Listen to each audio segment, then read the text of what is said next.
the only woman standing in the rain outside the funeral parlor, and not a single soul in Telluride would lend her an umbrella. Then the doors of the mining office across the street crashed open, and a man built like a grizzly bear, soaked in mud and carrying a long rifle, crossed the flooded road, shrugged off his oilskin coat, and draped it over her trembling shoulders without a word, the October downpour hammering the rooftops of Telluride, Colorado. In 1881 was the kind that turned the main street into a river of brown sludge. It pooled in wagon ruts, streamed off tin awnings, and drove every decent citizen indoors. Every citizen except 26-year-old Nell Prescott, who stood on the narrow wooden boardwalk outside Ridley's funeral parlor in a black cotton dress so thin it clung to her bones like a second skin. She was waiting for someone, anyone, to help her carry her husband's pine coffin to the cemetery. No one came. Henry Prescott had been the town assayer, the man trusted to weigh and certify every ounce of silver pulled from the Pandora mine. 3 weeks ago, Henry had disappeared from his office, along with 2 strong boxes containing $6,200 in raw silver bars belonging to the Telluride Mining Consortium. 5 days later, a mule skinner found Henry's body wedged in a logjam on the San Miguel River, 12 miles downstream. His skull was cracked open. The official ruling, signed by Marshal Dalton Swain and Judge Orville Creech, was blunt. Henry Prescott had stolen the consortium's silver, attempted to flee downriver on a stolen raft, and drowned when the vessel broke apart in the rapids near Keystone Gorge. Case closed. Silver never recovered. The town decided that Nell had helped him plan it, that she was hiding the silver somewhere, that the young wife with the careful hands and the quiet voice had been the brains behind the whole rotten scheme. They had no proof. They didn't need any. In a mining town built on suspicion and greed, a widow's silence was guilt enough. Nell pressed her back against the wet clapboard wall of the funeral parlor and stared at the empty street. The reverend had refused to perform the burial service. The gravedigger wanted payment in advance, payment she didn't have. Even old Mabel Honeycutt, who ran the boarding house where Nell rented a room and who had once called her dear child, had slid a note under her door that morning.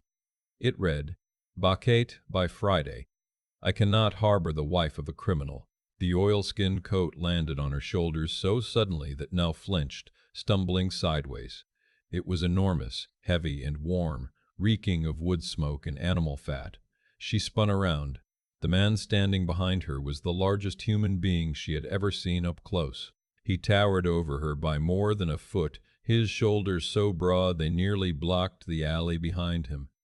His beard was a dark copper tangle that reached his chest, and his hair was pulled back with a strip of rawhide. He wore a stained elk-hide shirt, canvas trousers patched at both knees, and moccasin boots laced to mid-calf.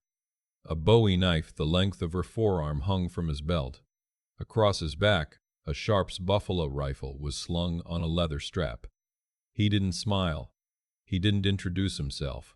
He looked past her at the closed door of the funeral parlor, then back at her face. His eyes were dark brown, almost black, steady as bedrock. "Where's the box?" he said. His voice was so deep she felt it in her sternum. "I beg your pardon?" "The coffin." "Where is it?"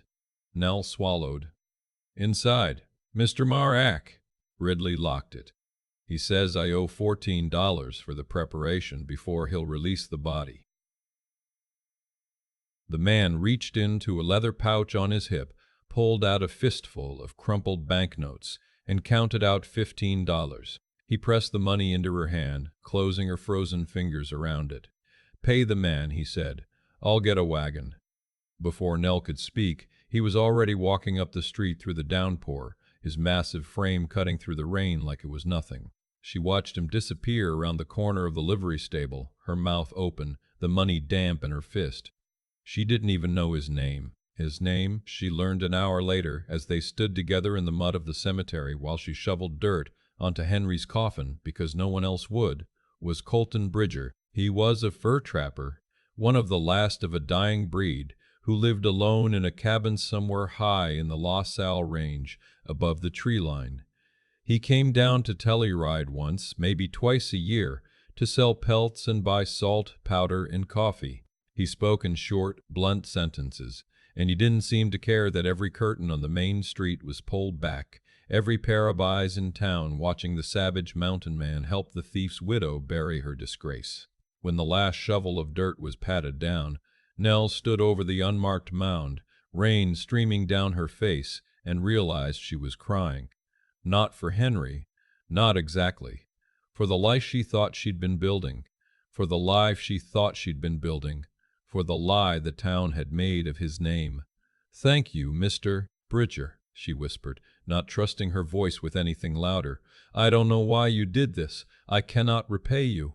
Colton leaned on the shovel, studying her with those unreadable dark eyes. "You don't owe me a thing," he said, "but you should know something. I was camped above Keystone Gorge the week your husband died. I heard a gunshot. Rifles don't fire themselves, and drowning men don't crack their own skulls." The words hit her like a slap. She stared at him, the rain forgotten. "What are you saying?" "I'm saying your husband didn't drown by accident, and I'm saying you should be careful who you trust in this town." He handed her the shovel, touched the brim of his soaked hat once, and walked away into the gray curtain of rain. Nell stood alone in the cemetery for a long time after that, the mud sucking at her boots, her mind turning over his words like stones in a river. The next 3 days were the worst of her life, and that was saying something. Mabel Honeycutt made good on her threat. Nell was turned out of the boarding house on Friday morning with a single carpetbag containing everything she owned. The general store refused her credit. The dressmaker, who had once hired Nell for piecework, closed the shop door in her face. By Friday afternoon, Nell was sitting on a bench outside the assay office that had once been her husband's workplace, homeless, penniless, and utterly alone. That was when Marshal Dalton Swain decided to pay her a visit. Swain was a tall man, lean as a fence post, with a thin black mustache and a way of smiling that never reached his pale blue eyes. He wore a long gray duster over his badge and carried a pair of ivory-handled Colts that he polished every morning at the barber's. The town loved him. He had cleaned up Telluride after the labor riots, they said. He kept the peace. He was fair. Nell knew better. She had seen the way Swain looked at her when Henry was alive, the way his eyes lingered, the way he always found a reason to visit the assay office when Henry was out. Nell. Swain tipped his hat, his smile sharp as a razor. "Heard you got turned out of Mabel's place. That's a shame. A young woman alone in a mining town, no family, no means. That's a dangerous position. I'll manage, Marshal. Will you?" He stepped closer, lowering his voice. "Because it seems to me you've got two choices. You can leave Telluride on the next stage and never come back, or you can cooperate. Tell me where Henry hid the consortium silver, and I'll make sure the town treats you right. Might even find you a room." "Henry didn't steal anything," Nell said, her voice shaking with anger she couldn't quite control. "And I don't know where the silver is because there's nothing to know." Swain's smile vanished. His hand closed around her upper arm, squeezing hard enough to bruise. "Listen to me carefully, girl. Judge Creech and I are the only friends you've got left in this town. If we decide you're an accomplice, you'll hang right next to your husband's memory. Do you understand me?" She understands just fine. Let go of her arm. The voice came from behind the water trough, deep and flat as a hammer striking an anvil. Colton Bridger stepped into the street, his Sharps rifle cradled loosely in the crook of his elbow. He wasn't pointing it at anyone. He didn't need to. Swain released Nell's arm like he'd touched a hot stove. His hand drifted toward his holster, then stopped. He was fast, everyone knew that, but the mountain man was 10 feet away with a rifle that could drop a buffalo at 400 yards, and there was something in Colton's stance, a coiled stillness, that made even Dalton Swain think twice. "This is town business, Bridger. Looked more like assault to me." Colton didn't raise his voice. He didn't need to.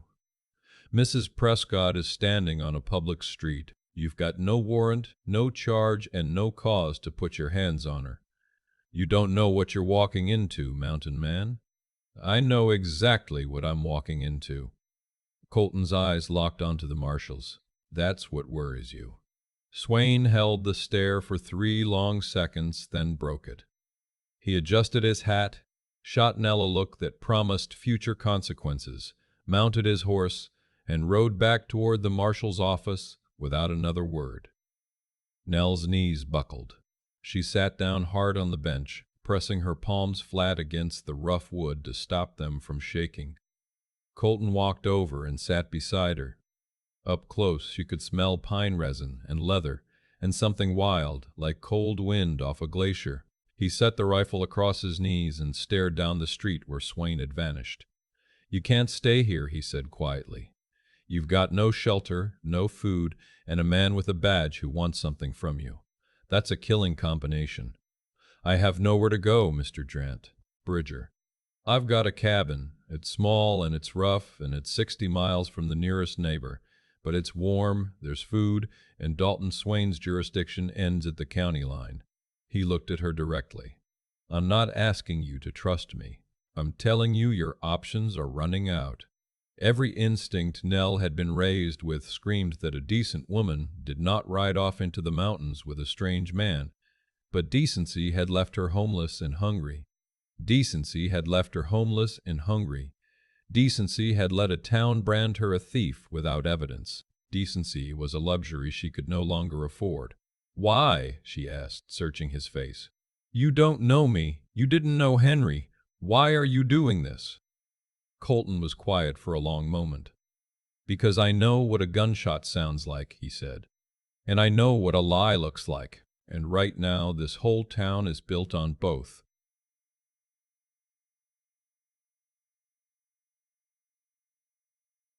They left Telluride at dusk, riding south along the San Miguel River before cutting east into the mountains on a trail so narrow Nell's knees brushed the rock walls on either side. Colton led on foot, guiding her horse by the bridle, navigating by starlight and instinct through a wilderness that seemed determined to swallow them whole.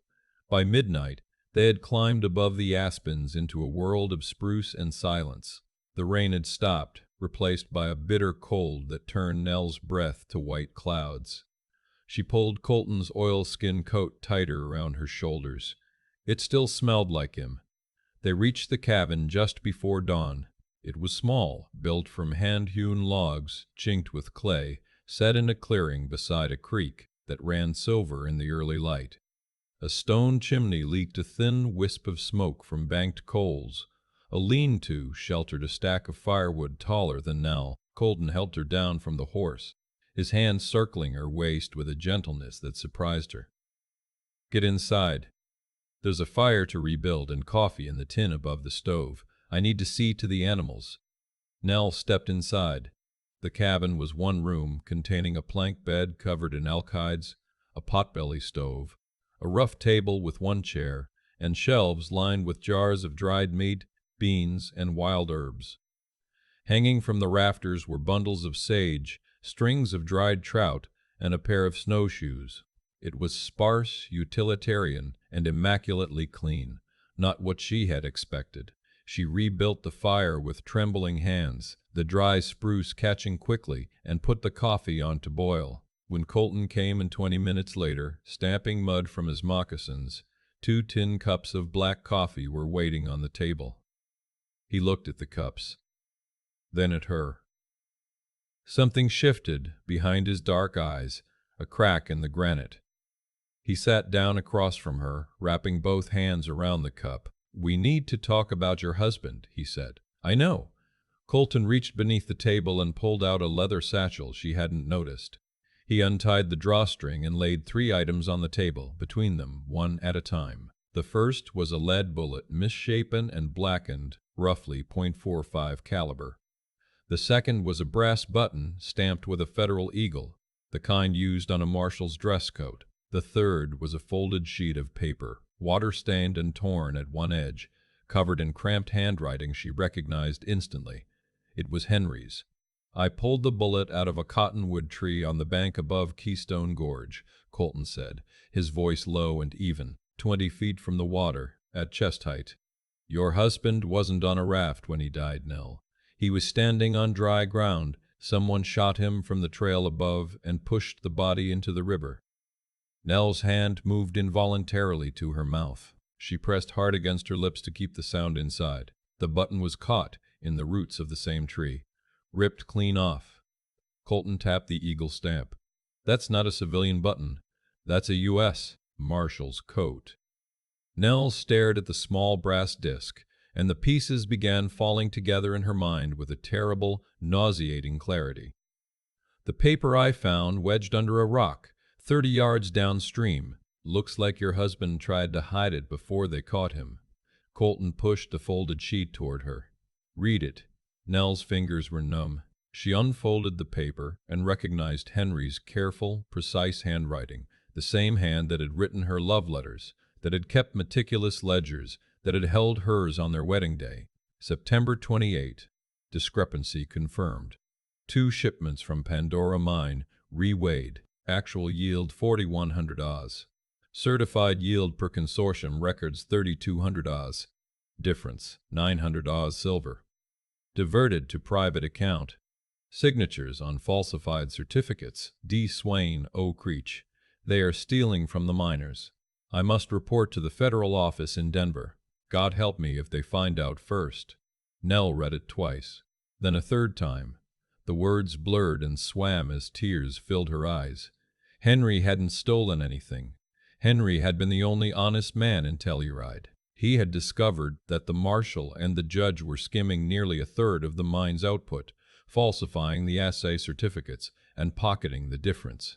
He had tried to do the right thing, and they had killed him for it. They murdered him, Nell whispered, and the words felt like broken glass in her throat. Swain and Creech. They killed Henry and made the whole town believe he was a thief. Colton nodded slowly. And as long as you're alive and asking questions, you're a loose end. That's why Swain wants you gone or compliant. A dead woman can't testify. A broken one won't. Nell set the paper down. Her hands were shaking, but not from the cold anymore. Something was burning inside her, low and fierce, like the coals in the stove. She looked up at Colton, and her voice, when it came, was steadier than it had any right to be. How do we get this to Denver? Colton leaned back in his chair. There's a federal land office in Durango, 70 miles south. The agent there, a man named Emmett Thorne, reports directly to the territorial governor. If we can put Henry's notes and the bullet and that button in Thorne's hands, Swain and Creech are finished. But Durango is a 4-day ride through the high passes, and once Swain realizes you're gone, he'll come looking. He can't let that paper reach anyone with authority. Then we leave today. Colton studied her for a long moment. You're certain? Nell folded Henry's letter carefully, pressed it flat against her chest, and slipped it inside her dress, close to her heart. My husband died trying to tell the truth. I won't let his murderers bury it with him. They rode out an hour later, heading south into the peaks. For 2 days, the journey was hard but quiet. Colton knew the mountains the way a man knows his own hands. Every ridge, every creek crossing, every sheltered draw where the wind couldn't reach them. He set a steady pace, stopping only when the horses needed rest, building small fires in stone-ringed hollows that threw no smoke above the tree line. He gave Nell the warmer bedroll each night and slept between her and the trail with his rifle across his chest. On the second night, camped in a narrow box canyon where the spruce trees grew so thick the sky was just a ribbon of stars overhead, Nell couldn't sleep. She sat by the dying fire, her knees drawn up, Henry's letter pressed against her ribs, and watched Colton's silhouette against the faint glow of the embers. "You're awake," he said without opening his eyes. "How did you know?" "Your breathing changed." He sat up, pushing the elk hide off his shoulders. In the firelight, the hard lines of his face softened, and she noticed for the first time a long, pale scar running from his left ear to his jaw. "What's on your mind?" "I keep thinking about the church. Last Sunday, before Henry disappeared, we sat in the third pew. Mrs. Honeycutt was behind us. The Donovan sisters were across the aisle. After the service, they all shook Henry's hand and told him what a fine man he was. Nell's voice cracked. 3 weeks later, they wouldn't spit on me if I was on fire. How do people turn that fast? Colton was quiet for a while. Then he said, "People don't turn. They just stop pretending. A town is just a pack, same as wolves. When the pack decides someone is out, they're out. Doesn't matter if it's fair. Doesn't matter if it's true. Is that why you live alone? Partly." He added a stick to the fire. The wood hissed and popped, sending a constellation of sparks into the dark branches above. I was a cavalry scout for 6 years. Saw enough of what men do to each other when they think they're righteous. After I mustered out, I came up here. Built the cabin. Learned to trap. Figured if I was going to live with predators, I'd rather they walk on 4 legs. Nell almost smiled. You could have stayed up there. Safe. You didn't have to come down for me. Colton looked at her across the fire. The light moved in his dark eyes like something alive. I came down to trade furs. I stayed because I heard a dead man being called a thief by the men who killed him, and because the woman standing in the rain outside the funeral parlor looked like she was holding up the whole sky by herself, and nobody gave a damn. Nell felt something crack open inside her chest, some wall she had built out of grief and survival, and the desperate need not to feel anything. A tear slid down her cheek, then another. She didn't wipe them away. Henry was a good man, she said softly. He deserved better than an unmarked grave and a town that hates his name. He'll get better, Colton said. That's what we're riding for. On the morning of the 3rd day, the trouble found them. They were crossing an exposed granite saddle above the tree line, the kind of bald, wind-swept ridge where you could see for miles in every direction. Colton had wanted to cross before dawn, but a hard frost had turned the rock to glass, and they'd been forced to wait for the sun to soften the ice. Nell saw the riders first. 5 of them, strung out in a line along the switchback trail below, maybe a half-mile back. The morning sun caught something metallic on the led rider's chest. A badge. Colton. He was already looking. His jaw tightened. He pulled a battered brass telescope from his saddlebag and put it to his eye. Swain, he said flatly. 4 men with him. I recognized 2 of them. Hired guns from the saloon. The other 2 are wearing deputy stars. Creech must have sworn them in. How did they find us? Snow on the north slopes. Tracks are easy to follow above the tree line. He collapsed the telescope and shoved it back in the bag. We've got maybe 30 minutes before they reach this saddle. Durango is still 2 days out. What do we do? Colton scanned the terrain ahead. To the south, the ridge dropped steeply into a dense forest of blue spruce. Beyond the trees, Nell could see the silver thread of a river cutting through a deep canyon. The Dolores River Gorge, Colton said. There's a mule trail cut into the canyon wall, goes all the way down to a crossing. If we can reach the river before they crest this ridge, the trees will cover us. They pushed the horses hard, too hard. Nell felt the animal beneath her straining, its hooves slipping on the loose scree as they descended the south face of the saddle. Twice her horse stumbled, and she grabbed the mane with both fists, her heart slamming against her ribs. Behind them, a shout echoed across the granite. They'd been spotted. The tree line swallowed them like a green curtain. Colton pulled his horse alongside hers, reaching out to grab her bridle and guide both animals onto a narrow, root-choked trail that plunged downward through the spruce. Stay close. Don't stop for anything. A rifle shot cracked through the forest, the bullet snapping a branch somewhere above Nell's head. She ducked instinctively, pressing her face into her horse's mane. Another shot, then another. The sounds ricocheted off the canyon walls. making it impossible to tell where they were coming from. The trail ended abruptly at a ledge overlooking the Dolores River, 40 feet below. The water was fast, dark green, churning over boulders the size of wagons. Cut into the canyon wall to their left was the mule trail Colton had described, a narrow shelf of rock barely wide enough for a single horse, zigzagging down to the riverbank. "Go," Colton said, swinging down from his saddle. He pulled the Sharps rifle from its scabbard and knelt behind a fallen spruce, sighting back up the trail they'd just descended. "I'll hold them here. You take the mule trail to the crossing." "No." Nell dismounted, her boots hitting the rocky ledge.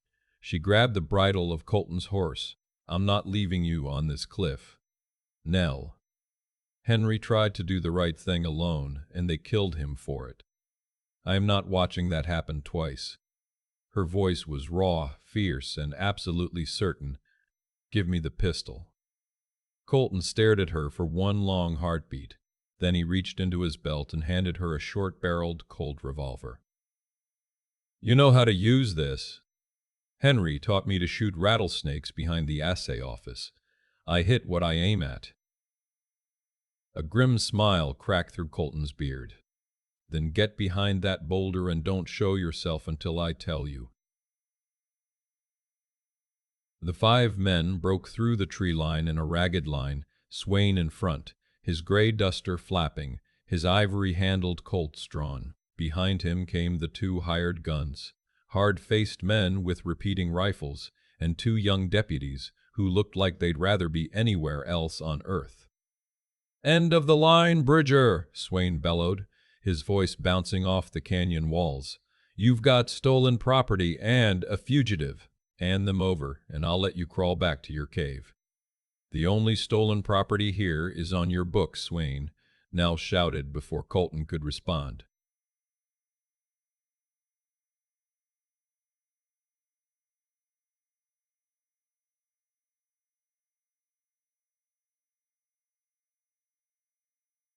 The revolver at her side. "Henry found your ledgers. We have his report. You and Creech have been skimming the Pandora mine for 2 years. Every ounce is documented." The 2 young deputies exchanged a glance. One of them, a boy who couldn't have been older than 20, lowered his rifle barrel a few inches. Swain's face contorted. "She's lying.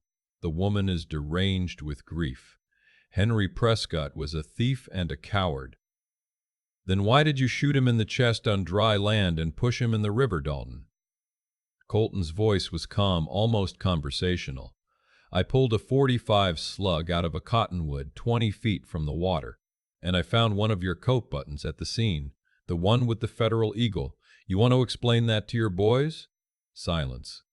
The canyon held its breath. Nell watched the young deputy's face change, watched the doubt bloom into something uglier, harder. "Dalton." The young deputy's voice cracked. "You told us Prescott drowned. You told us the case was closed. Shut your mouth, Whelan. Did you kill the assayer?" Swain spun toward the young man, and in that half-second of distraction, everything happened at once. One of the hired guns, a bearded man with a scarred face, raised his rifle toward Nell. Colton fired the Sharps. The roar was enormous, a sound like the mountain itself splitting open. The slug caught the gunman in the thigh, and he screamed, dropping the rifle, crumpling into the scree. The second hired gun fired wildly, the bullet sparking off the boulder inches from Nell's head. She raised the Colt, aimed the way Henry had taught her, steady hands, slow breath, and pulled the trigger. The shot hit the man's rifle stock, shattering the wood, sending the weapon spinning out of his hands. He stared at his empty palms, then sat down in the dirt and put his hands on his head. Swain, realizing his hired muscle was finished, did the only thing a cornered predator could. He turned his ivory Colts on the young deputy who had questioned him. "No!" Nell screamed.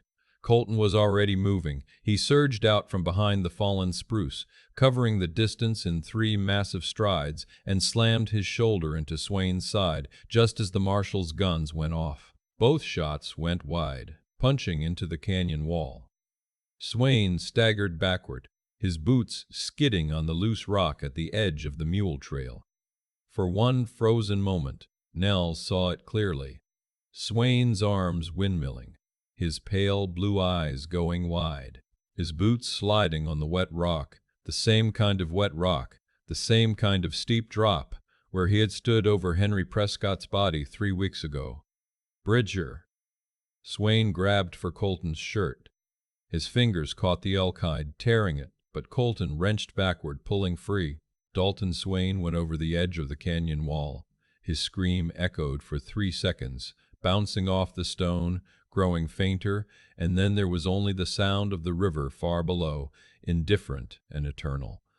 The second deputy dropped his rifle and sat down, staring at nothing. Young Whelan sank to one knee, his face white as paper. Colton stood at the edge, breathing hard, his torn shirt flapping in the canyon wind. Slowly he turned to Nell.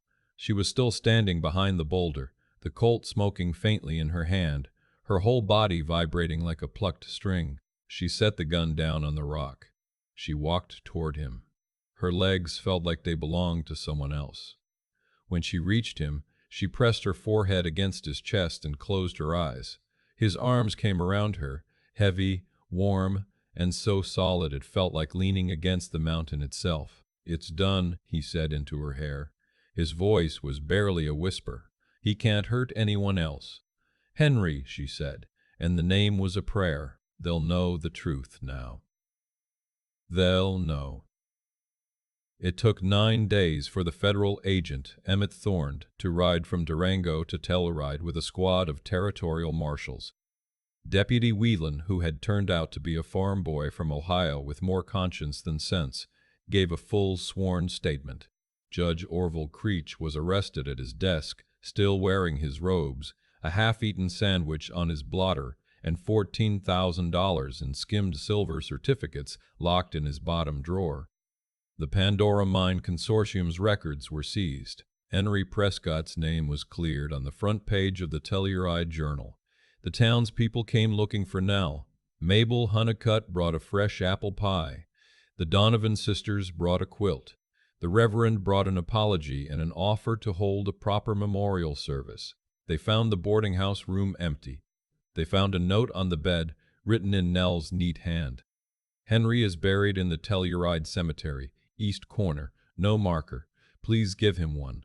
He earned it. 60 miles south and 10,000 feet up, where the spruce trees gave way to open sky, and the air was so thin and clean it hurt to breathe. Smoke curled from the chimney of a hand-built cabin beside a creek that caught the morning sun like a mirror. Nell Prescott stood on the porch, wrapped in an elk-hide coat that was far too big for her, a tin cup of black coffee warming her hands. She watched the tree line until a familiar shape appeared at the edge of the clearing, a broad-shouldered man leading a pack-horse loaded with supplies, his dark beard catching a light. Colton Bridger raised a hand when he saw her. She raised hers back. She was not a widow anymore, not the way the town had meant it. She was not a pariah. She was not a name whispered behind hands in church pews. She was a woman who had carried the truth through the mountains and lived to see it heard, standing at a table where no one sat in judgment, in a place so high above the valley that the whispers couldn't reach her and never would again.